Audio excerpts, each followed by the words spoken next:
Hello, kumusta mga kababayan? Welcome back sa ating vlog. For today's video, ang pag-uusapan natin ay tungkol sa itong mga pangit na agency at mga matitinong agency.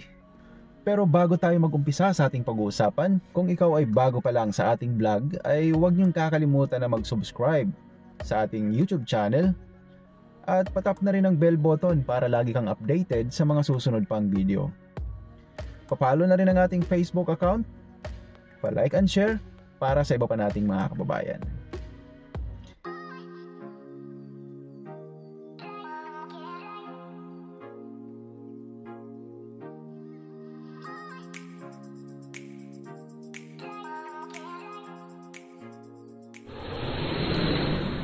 Diretsahang usapan mga kababayan.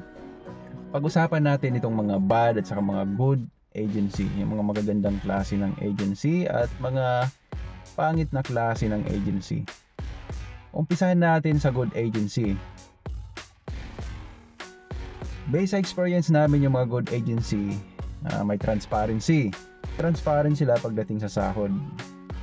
Una, sumusunod sila sa kung anong standard salary rate, minimum wage na sinabi ng gobyerno. Like for example, ngayon nasa 22.4 zloty per hour. Sinusunod nila yung sahod na sinabi ng gobyerno. Pangalawa, sinasabi nila yung mga bonuses. Ano ba yung mga bonuses na dapat nating i-expect sa trabaho? Kapag good yung agency at saka good yung company mo, ito tandaan nyo to. Isa to sa mga palatandaan para ma-identify nyo kung good yung agency nyo or good yung company nyo.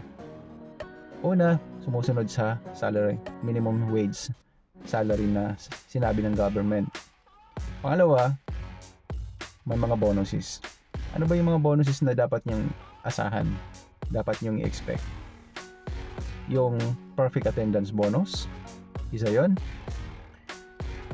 Pangalawa, company bonus.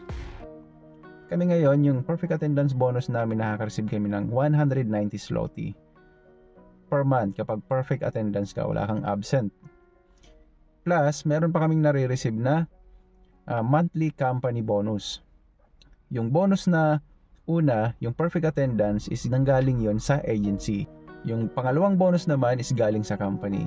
Yung pangalawang bonus na galing sa company, nakaka-receive kami ngayon ng 370 something, 380 something. Kasi may bawas pa, may bawas sa tax. Which is, sangayon naman ako doon.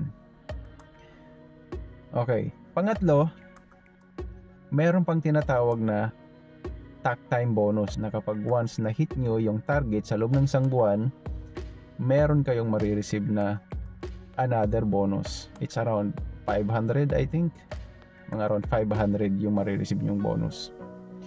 So, may tatlong klaseng bonus, mga kababayan. Tandaan nyo yan. Alam ko hindi naman lahat ng company kaya magbigay ng ganito, pero at least man lang yung dalawa, perfect attendance at saka monthly company bonus. Yung takt time, hindi ako sure kung lahat ay nagbibigay ng ganyan.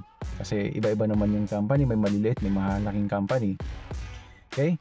So, tandaan nyo yan. Isa yan sa mga palatandaan na masasabi nyo matino yung agency or company na papasukan nyo. Linawin nyo dapat yan, guys. Itanong nyo na kagad sa mga coordinator nyo, sa employer nyo, kung meron ba kayong marireceive na bonus. Paano ba yung sistema ng bonus nyo? Kasi baka mamaya drawing lang yung bonus nila eh. May mga ganyan dito. Sabihin bonus, pero pag sabihin may bonus ka, pero grabe yung bonus mo. Ewan ko na lang kung ma-hit mo yun. Parang ayaw ibigay. Parang ganun. Kaya dapat linawin nyo yan, mga kababayan. Okay? So una, minimum salary wage, sumusunod sila sa standard rate. Pangalawa, perfect attendance bonus na nanggaling sa agency. Isa yan sa mga palatandaan na good agency yung napasukan nyo. Pangatlo, company bonus. At palatandaan naman yun na good yung company na napasukan nyo. Hindi yung tipong ginagatasan lang kayo ng agency or company nyo na patayan sa trabaho pero wala kayong nare-receive ni singkong duling na bonus. Okay? So, yun yung mga pwede nyong hanapin. Yun dapat yung ine-expect nyo sa mga papasukan yung trabaho. Maliban doon, meron pa. Yung service. Ito. Company service man yan or agency service, dapat free kayo. Libre yan ng agency or company. Kapag hindi libre yung transportation nyo, isa lang ang ibig sabihin nun. Mag-ingat-ingat kayo kasi maaaring ginagatasan lang kayo ng agency or nung kadalasan, mga agency, maaaring ginagatasan lang kayo. Okay?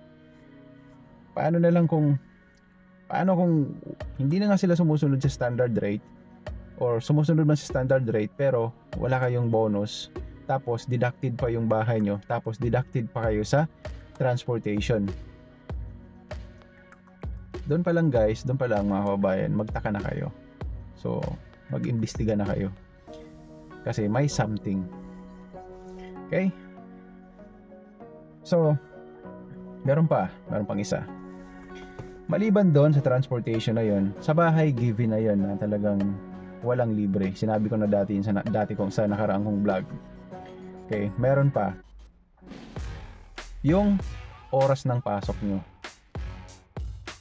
Yung oras ng pasok nyo sa company, kasi sayang yung panahon nyo dito guys. Sayang yung panahon nyo sa Poland kung hindi nyo ma-maximize. Minsan kasi yung ibang company, nagpapapasok sila ng 3 days a week, 4 days a week. Mas marami pa kayong pahinga kaysa sa trabaho. At syempre nagpunta tayo dito sa Poland para magtrabaho at para kumita. Paano na lang kung madalas wala kayong pasok? Ang policy pa naman dito kasi kontrabanda tayo, no work, no pay. Diba? Buti sana kung direct kayo sa company, hindi kayo pumasok, may sasawarin pa rin kayo. Paano kung hindi? So yun, tandaan natin yun. Nakakaawa yung mga nagtatrabaho dito na nag-aabang ng bus sa labas, napakalamig. Diba? Siyempre tayo kailangan natin bumangon ng maaga, minsan kailangan pa maglakad ng konti papuntang bus stop, or minsan nag-aantay tayo sa labas, lalo na pag pauwi, tapos winter, medyo komplikado para sa atin kasi napakalamig nga ng panahon during winter. Yung company na may malasakit, nagpo-provide yan ng free transportation, ng free service, or either yung agency. Kaya isa yan sa mga dapat yung tinitingnan. Huwag nyong ipagsawalang bahala yung mga bagay na yan. Okay. So, sobrang excited ko, nabanggit ko na rin pala yung mga pangit na agency, no? Yung mga palatandaan, at nabanggit ko na yung mga good side yung mga magagandang klase ng agency or company. Ngayon, sabihin ko sa inyo, hindi to sa pinagyayabang hindi sa nagyayabang ako, kundi gusto ko lang magkaroon kayo ng idea kung ano ba yung mga dapat nating i-expect sa mga employer natin, mapa-agency man yan or mapa-company.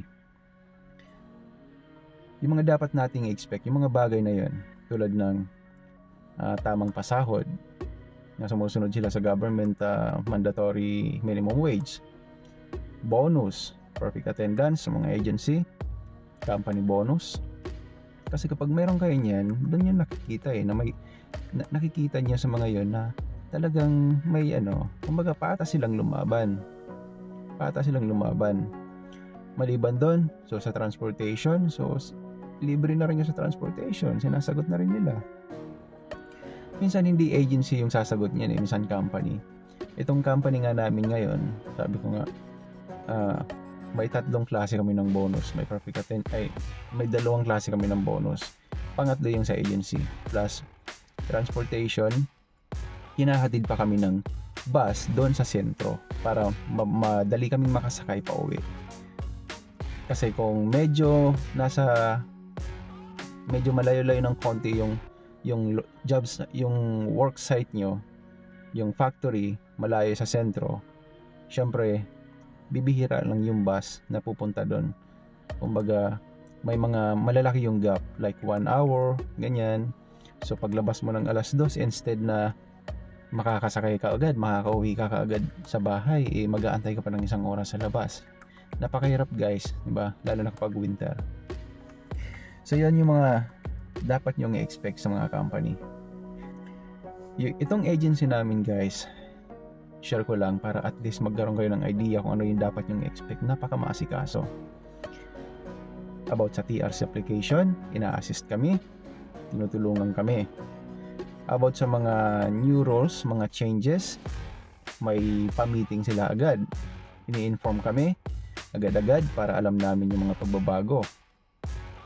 Then about sa renta sa bahay, kahit na minsan nagtataas sila ng bahay pero napaka-transparent naman nila. So may reason naman talaga kung bakit sila nagtataas. Sinasabi nila sa amin yon, in-explain nila ng malinaw. Then yung mga personal na bagay, yung mga personal na lakad, minsan yung magpapa-check up ka sa doktor dahil hindi mo kaya makipag-usap in Polish, so sinasamahan ka nila. Nasamahan ka ng coordinator nyo. Yun yung mga klase ng agency na may malasakit sa mga employees, I mean. Kaya yun yung mga dapat nyong hanapin.